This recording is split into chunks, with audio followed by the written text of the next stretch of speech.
Hello everyone, welcome back to the session on the discussion of packaging of different food materials.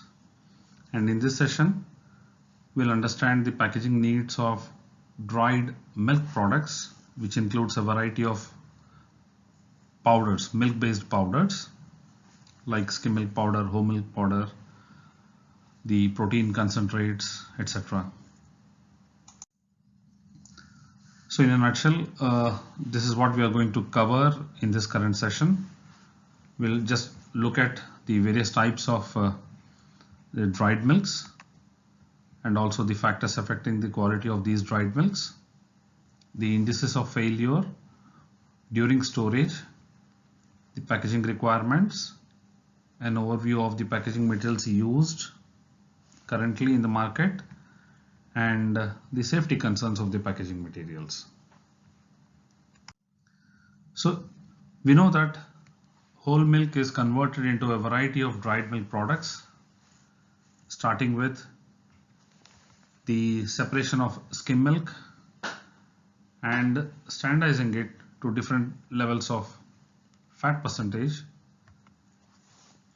You can convert the skim milk powder, or if we separate the whey using any of the membrane filtration techniques, so the whey powders or the casein powders or the caseinates, whey extracted during cheese manufacture can also be converted into whey powder, or other forms of whey powders like demineralized whey powder, or if it is a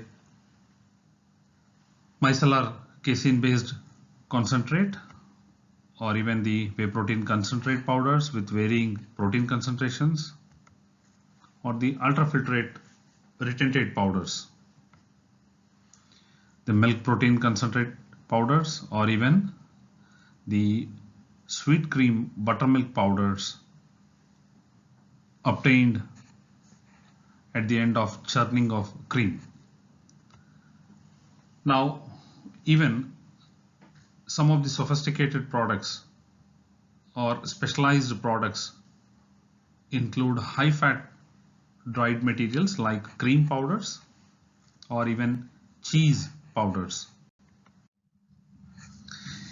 In general, most of these materials are converted using techniques such as spray drying or roller drying.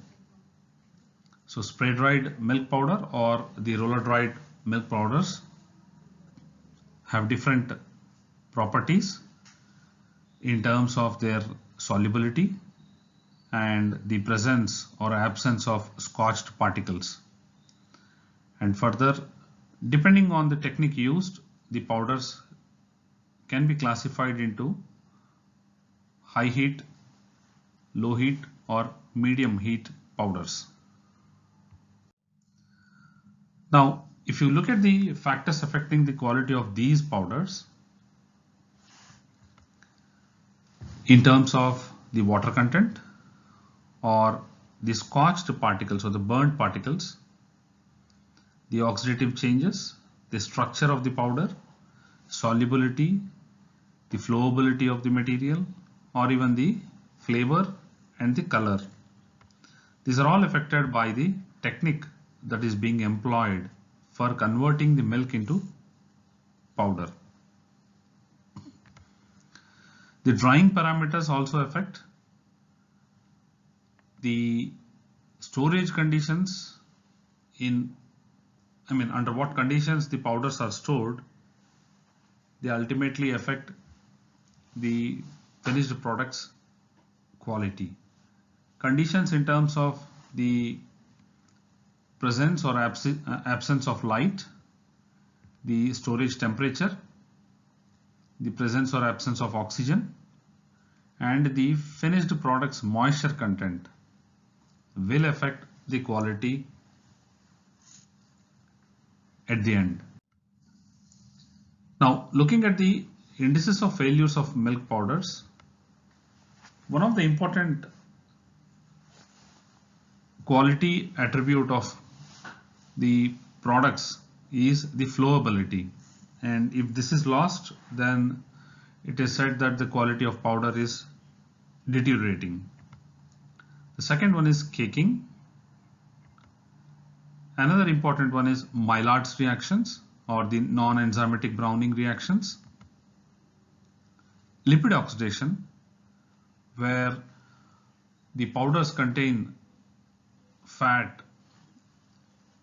above a critical limit in the finished product, then it is susceptible for these kind of lipid oxidative changes, which is affected by water activity of the product, the storage temperature, and the headspace oxygen after it is packaged, and even light, as we have learned that light induced changes can bring a major flavor related changes. In the milk, it is the same case with milk powders too. Now let us look at the effect of moisture and fat on cohesion. Cohesion is, as just mentioned, ability to bind together. Now, among the various powders that are available from milk, you can see that these materials vary in terms of their fat content, moisture content, and also the lactose and protein contents.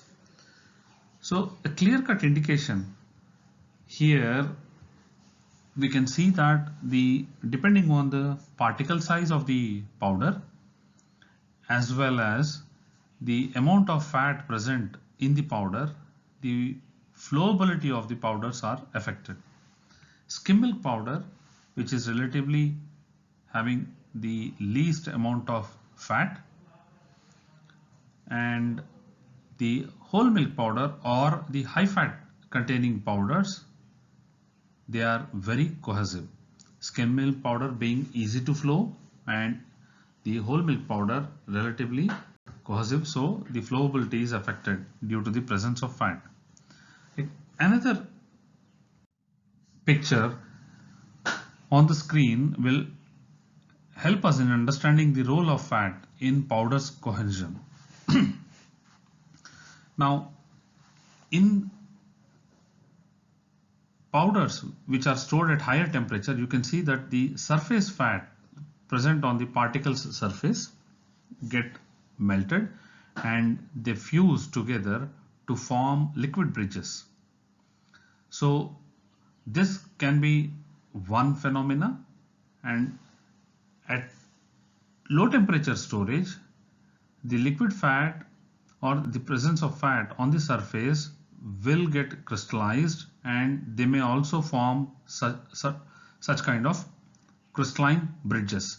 So in either case, either in case of storage at high temperatures or low temperatures, fat has been attributed to have a role in sticking or caking of the material, so affecting the flowability of the powders. Another important phenomena is caking. Caking is observed in low moisture powders, which are actually free flowing in the beginning, which gets transformed into lumps and then converts into agglomerates and ultimately into a sticky material, thereby losing its functionality and the quality. Now, the amorphous lactose which is present in milk powders are responsible for such kind of behavior.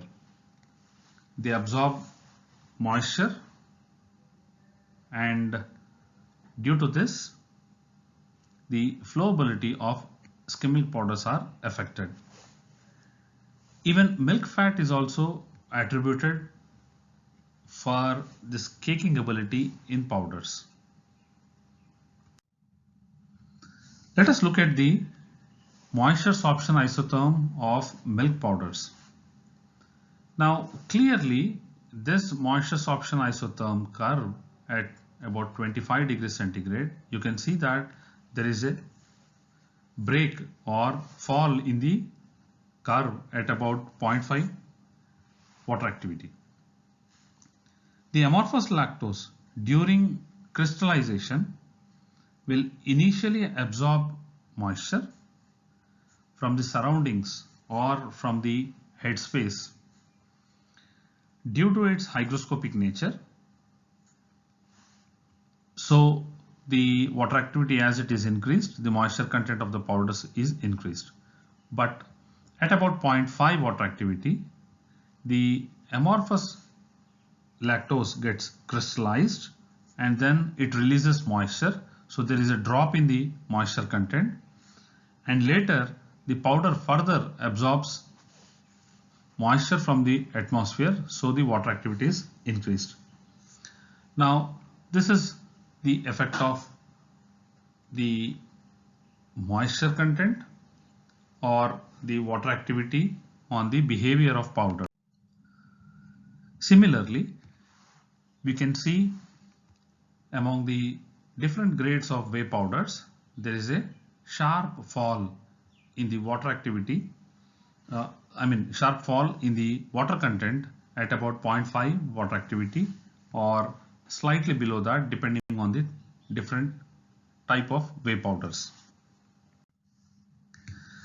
Now on the screen you can see that the effect of glass transition temperature, the moisture content have been explained in conjunction with the moisture sorption isotherm. Now you can carefully look at that. At about 0.2 water activity, the glass transition temperature of lactose is about 50 degrees centigrade, right? Now when the water activity is increased from 0.2 to 0.37, as illustrated here, which corresponds to a fall in the glass transition temperature from 50 to 24. This fall is approximately due to the rise in the moisture content from 5 to 7.6. That is, with a change in the water content of the powder from 5 to 7.6, drastically there is a near double increase in the water activity and also a near half in the glass transition temperature of the powder. So the rise in the water content will affect the water activity as well as the glass transition temperature or the ability of sticking during the storage.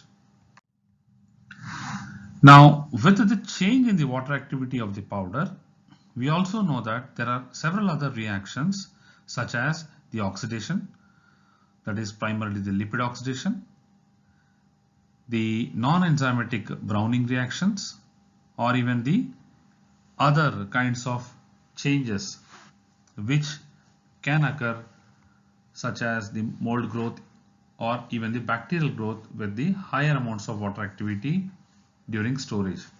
So this is very clear that these kind of changes are also possible in dried milk powders, and so the control of water activity is very critical for our powdered milks.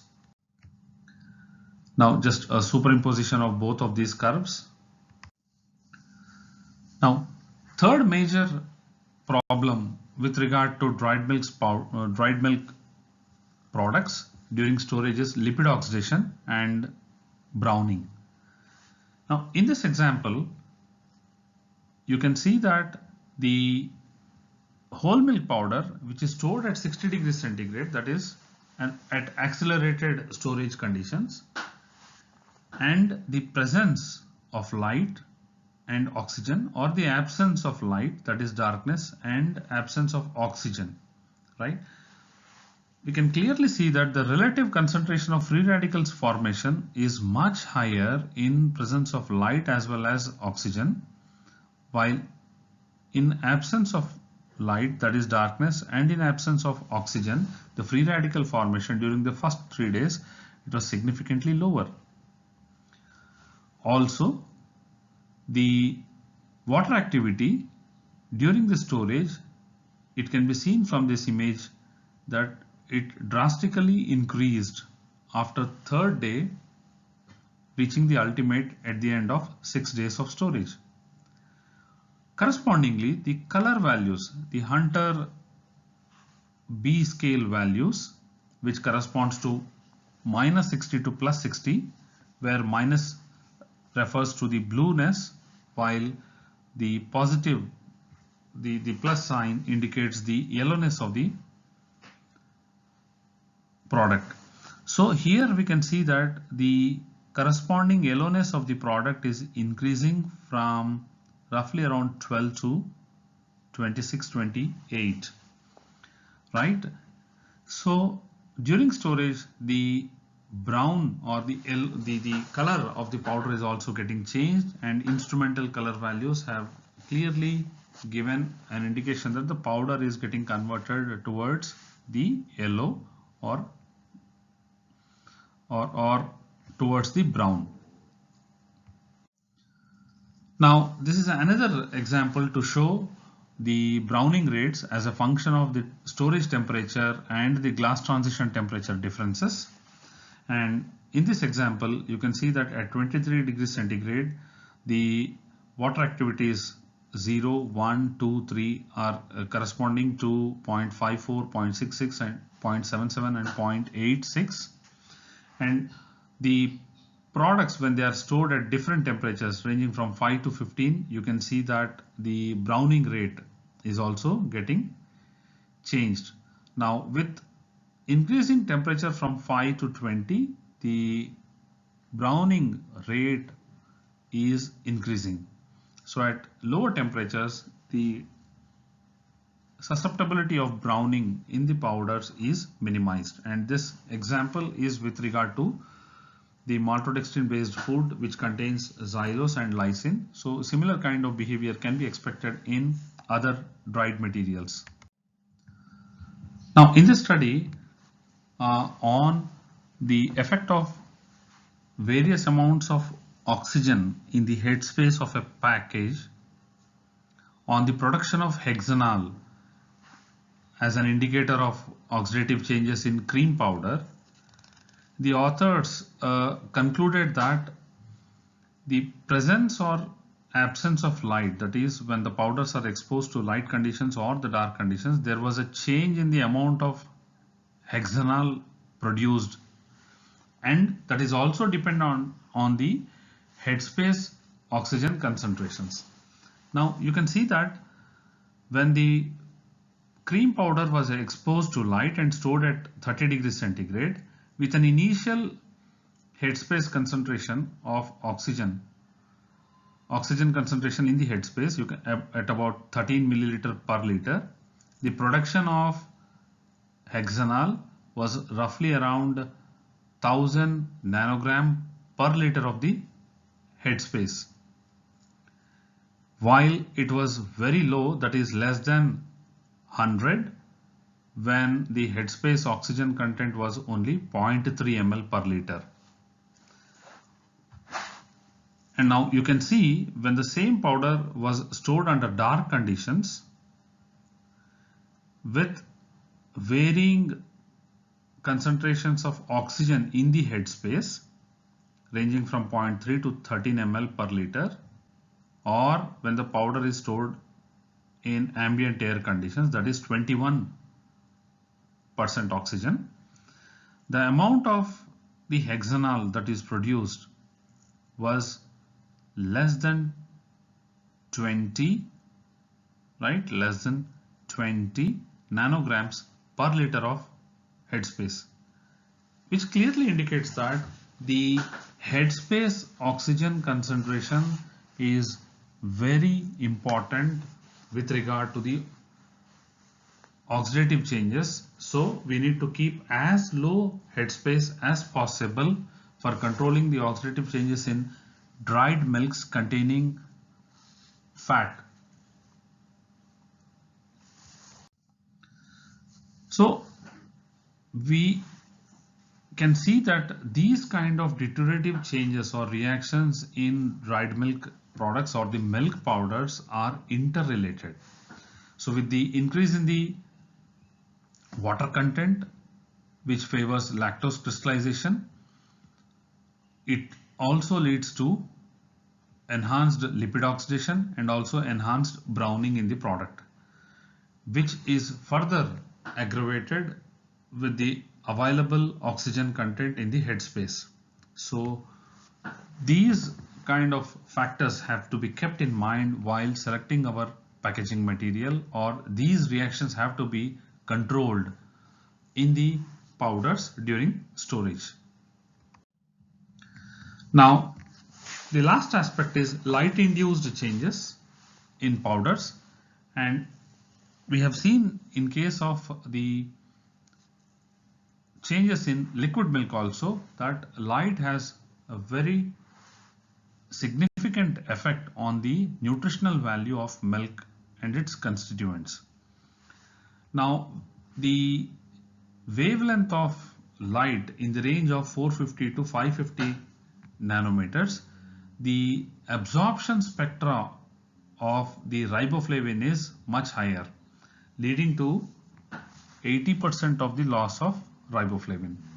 And this is also correspondingly having an impact on the flavor. Off flavors such as sunlight flavor or oxidized flavors are also generated.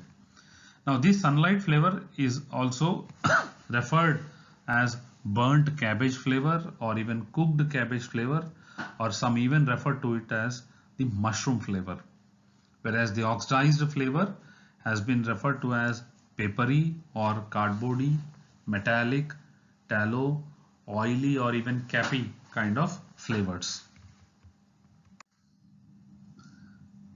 Now, in a nutshell, let us look at what are the packaging requirements of these kind of dried milk products.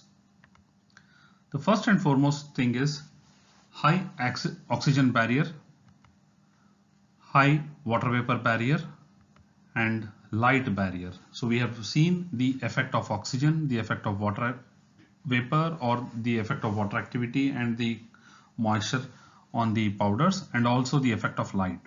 So we have to address these issues while selecting a packaging material for milk powders. With regard to the oxygen content, oxygen barrier, it has to protect the oxidation of unsaturated fats in whole milk powder or powders containing high amount of fat, and also able to stop the production of objectionable off flavors. And in case of the water vapor barrier requirement, it has to help in preventing the lactose crystallization during storage and its associated changes. And in terms of light barrier, it should be able to protect the photosensitive nutrients such as riboflavin, the vitamin A, and other components, and also the light induced changes such as the off flavor production and others. So these are the various types of packaging materials that are commonly used for packaging of the dried milks or the milk powders.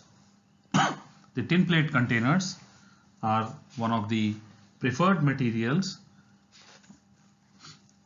maybe with gas packing, that is nitrogen flushing, or without. And the materials are usually lacquered or enameled from both inside and outside to prevent corrosion, as well as the interaction between the milk powder with the can contents, and also the flexible materials such as metallized polyethylene terephthalate or biaxially oriented polypropylene, or even aluminum foil or nylon in combination with LDPE or similar heat sealable layers. Additionally, if you wish to have more functionality in the material, we can even have an intermittent layer contain or having high oxygen barrier such as ethylene vinyl alcohol or even PVDC, polyvinylidene chlorides. Some of the refill packs we do see that they are packaged in lined folding cartons with BOPP or PET as a pouch material inside it. Even bag-in-box kind of systems are also being used, and for bulk storage or for even the retail packs, even the composite cans or the fiber-based cans are also used, which may offer the similar degree of protection as that of the aluminum foil and also the mechanical strength as that of metal can. In addition, even the gas packaging or the nitrogen flushing gas packing or even vacuum packaging is followed in the industry. So these are the various forms of packaging used for milk powders. So you can see that these are the composite cans having a plastic kind of flip top, and the rigid containers such as this one, and craft papers lined with woven HDPE or PP is also used for bulk packaging of powders, or even aluminum foil containing multi-layered pouches are common. Among the various kinds of packaging metals used, the metal can is mostly preferred for several reasons, such as excellent physical strength, durability, and an absolute barrier to moisture, light, oxygen, and also the absence of flavor or odors when they are appropriately lacquered or protected with the different enamels, and also it offers rigidity to the pack. So because of these reasons, the metal cans are preferred. However, there is a safety concern with regard to the protective coating such as epoxy coating, which we will be talking at the end. Usually the thickness of the tin plate ranges between 0.2 to 0.22 mm for different pack size according to the Bureau of Indian Standards. These are the different kinds of powdered material available in the market. These are all packaged in multi-layered pouches, and the construction of the multi-layered pouch could depend on the expected shelf life, the expected moisture transmission, or the oxygen permeability to the pack. And the flexible packages usually reduce the volume of the traditional packs such as the metal cans.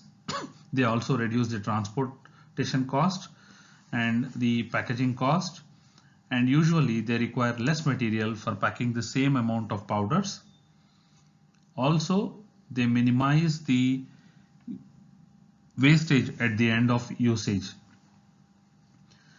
Now, these kind of flexible pouches or multi-layered pouches range between 200 to 2500 grams of pack. They could be primarily a single serve containers or single serve portions. The shelf life of the powders is normally expected to have at least an year in metal cans or even in multi-layered pouches. So to achieve that, sometimes we may require functional layers such as high oxygen barrier materials like ethylene vinyl alcohol or polyvinylidene chloride as mentioned earlier too, and even high barrier materials to water, and it may contain aluminum foil as one of the layer or may be pigmented with titanium dioxide to give that light impermeability, and the outer layers to have very good printability. We can even go for oriented plastics such as OPP or even the oriented PET. Now we know that there are different kinds of plastic materials available for packaging applications, but their water permeability as well as oxygen permeabilities differ, and hence this necessitates for use of multi-layered materials to achieve the goal of extending the shelf life of powders, that is to allow the least amount of oxygen into the pack, to allow the least amount of water vapor into the pack, so as to prevent the oxygen mediated reactions, so as to prevent the moisture induced changes such as caking and other phenomena in the milk powders. At the end, we will try to look at the safety aspects of the packages, and with regard to the current regulations in India, we look at the Bureau of Indian Standards, and there is a standard called IS 9845, and which I'm going to talk about in the next slide. But here we know about the migration of the additives into the packages, and I have already introduced you the term called migration and scalping in the class. So the substances that are transferred to the food as a result of the interaction between the package and the food are considered as migrants, whereas the packaging materials absorbing the components from the food, especially flavor, is referred to as scalping. So when we talk about the migration, the amount of all the known migrants which can enter into the food material per unit area or per kg of the packaging material, it is called as overall or global migration. And when we are talking about a specific migrant such as pigment or the antioxidants or other kinds of additives which are usually present in the packaging material, and you are trying to estimate them, then they are considered as specific migrants, and the process as specific migration. So this IS 9845, an Indian standard which is primarily adapted from an European Union standard for testing the global migration.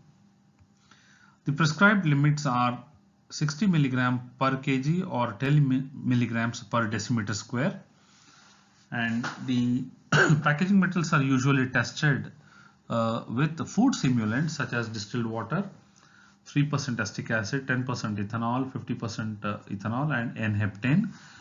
And the exposure time for most of these food simulants except N-heptane is 10 days, while for N-heptane it is only for 30 minutes.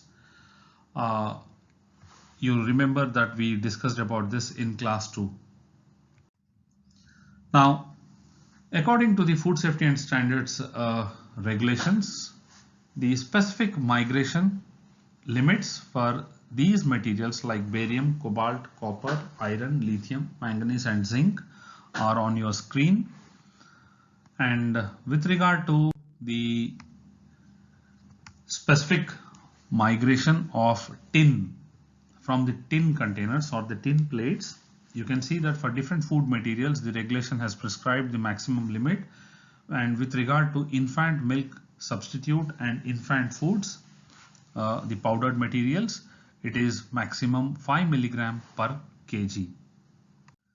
Now another major concern with regard to the safety of the packaging materials used for powders is bisphenol A, which is primarily obtained from the polycarbonate based plastics or even the epoxy coating used